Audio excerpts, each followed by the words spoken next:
our clinical center and the statewide network, of occupational medicine clinics, which really in part was the responsibility, of NICOSH, New York Committee for Occupational Safety and Health, Tony Mazzocchi, and a bunch of unions and some health professionals who got together one day in a brown bag breakfast and said, we got a lot of occupational disease in New York State. What are we going to do about it?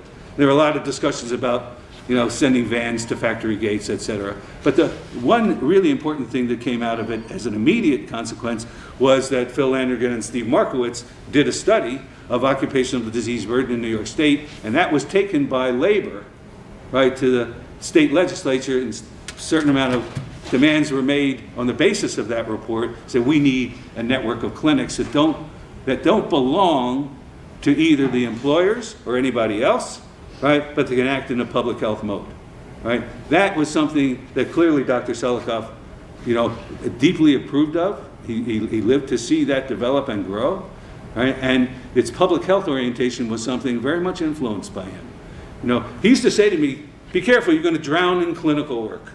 Right? In other words, don't just see patients all the time. That made sense to me too.